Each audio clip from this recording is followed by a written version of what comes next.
If you've ever felt afraid of practicing art on your sketchbook, don't worry, you're not alone. I admit that I struggle with completing sketchbooks too, or even starting a new one can be daunting, especially if you're like me and have a passion for stationery and art supplies, and kind of a tendency of hoarding them. So how do you stop being so afraid of quote-unquote ruining it?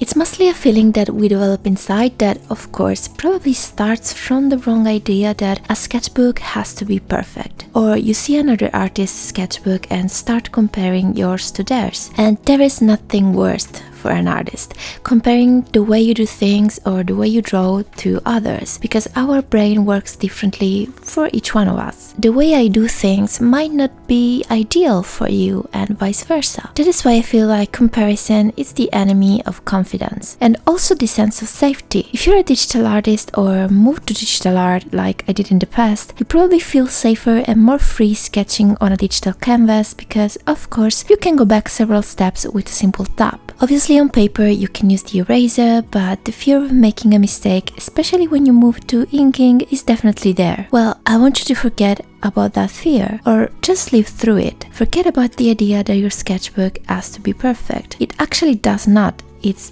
quite the opposite. And when you really understand that, when that thought really embeds into your mind, you're going to be way easier on yourself when you make a quote-unquote mistake. Remind yourself that everything you do, literally everything you do in your craft, is just good practice. So that being said, for today I am drawing some head positions for a character I created some time ago. This one doesn't have a name, to be fair, but I like the design. I thought it would be nice to print this on paper. Some months ago I posted a tutorial on how I draw the human head, so let's assume this one is kind of a continuation of that video. I'd say that on paper the process is pretty much the same. The only thing I do differently is the way I use the pencil. I often start with an extremely light pencil like a 4H, or if you don't have that or you're using colors like I'm doing today, I'd go with a very light color and soft pressure to get the first shapes down on paper, just like I did here. I darken the line work with each layer, so that's a simple concept that you can see right here as I do it. So for me, I like to keep the structure of the head on the very first layer and go in with more details as I darken it. These I'm using here are actually watercolor pencils. I'm not the biggest fan of them. These are the Faber-Castell Art Grip Aquarelle, but if you have a water tank brush, you can use it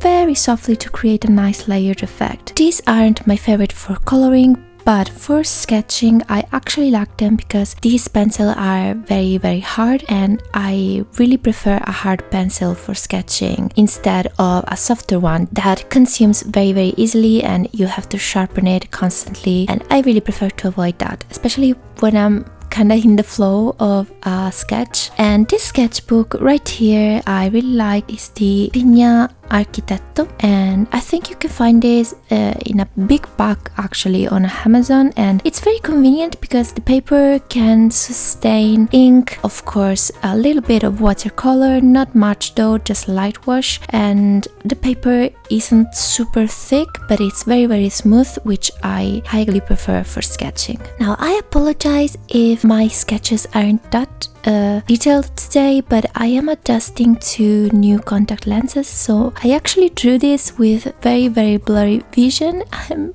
pretty sorry about that. I hope this turned out good. And little parenthesis, you probably saw less content from me these couple of weeks because, as I said, I am adjusting to contacts and I've had a very rough couple of weeks with migraines, which, as you can imagine, really stunned me, and I really had to spend a lot of time in bed in the darkness to help headache and make it go away. So it was kind of a rough time, but of course I have commissions to finish, so I need to work, and I also have deadlines and a couple of upcoming brand collaboration, one of which I am very excited about and you'll see very soon. But for today, this video was supported by our friends at Printful. Today I am experimenting with new designs on different items for my upcoming shop, and as you saw in my previous videos, I already showed you different samples that will probably make the final cut. But I wanted to try something else today, and I was indecisive between this big gaming mouse mat, I love big mouse mats, or this PC pouch, which would be perfect for taking your drawing tablet on the go. Let me know in the comments which one you like the most. And I picked out a couple artworks of mine that I really wanted to incorporate in the new designs, as I did with the tote bag. And of course, I am doing all of this with Printful, our friendly neighborhood print-on-demand service that allows you to print your art and designs on hundreds of customizable products. Using it is very easy. Once you have your design PNG ready, you choose the item you wish to customize, upload the file, adjust it to your liking, and you're pretty much done. You get to download mock-up pictures and order samples as I did. Very important to make sure the print turns out just how you want it. But the amazing part of Printful is that you don't need to order a huge stock of products, because they will take care of printing it and shipping it to your customers. And the only thing you need to do is connect it to your shop, set up the name, the listings, the photos, and if you order the sample, I suggest you to take pictures in your aesthetic. Set a price, and that is it. This allows you to have zero waste too, because nothing will be printed unless an order arrives. And that's the great thing of print on demand, in my opinion. Thank you so much to Printful for supporting me and my channel again, and if you wish to try it, you'll find the link in the description below.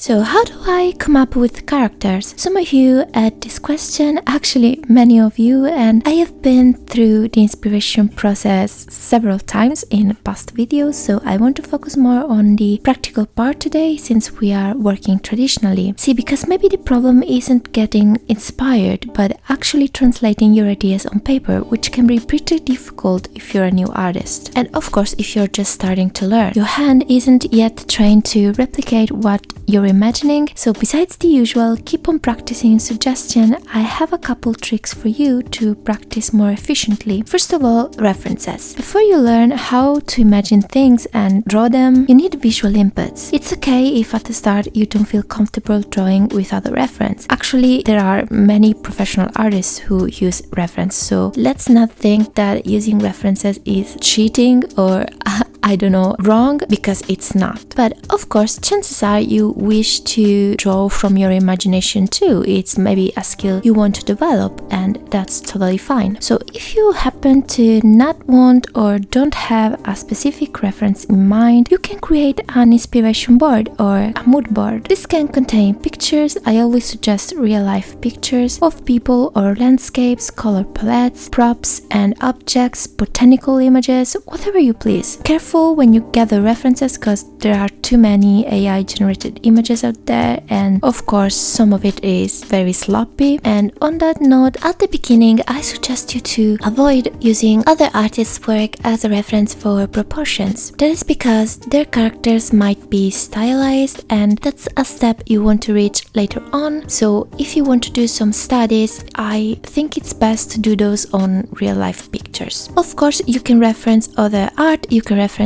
even my pieces from my Instagram if you wish, but I suggest you to look at the bigger picture, so the vibe of the art itself, the colors, the color palettes, etc. And after you gather your inspiration pictures, you put that board next to you. You can even create a PNG file and put it as a reference on Procreate, but there's also this app that allows you to create reference boards, and it's really nice because you can put it on the other side of the screen with the split screen and have your references always handy. And after that, just start drawing. Let your eyes pick things randomly from different images and stitch those together and see what your mind comes up with. And this brings me to the second tip, which is to go with the flow. Let me explain. Let's assume you already have a clear idea, you gathered your visual references, and you're ready to create a character. Most people think that you need to have an image already in your mind to recreate, but it's not quite like that. For example, what I do usually is I have a general idea in mind, Like for this character right here, first of all, I start drawing a structure. Then I move on to the hair or the face, whatever my hands wants to do, and I start adding little details one at a time as they come up in my mind, pretty much. For example, the pointy ears or the wings that look like leaves resting on her shoulders. And maybe you can start off with a theme in mind. For example, this character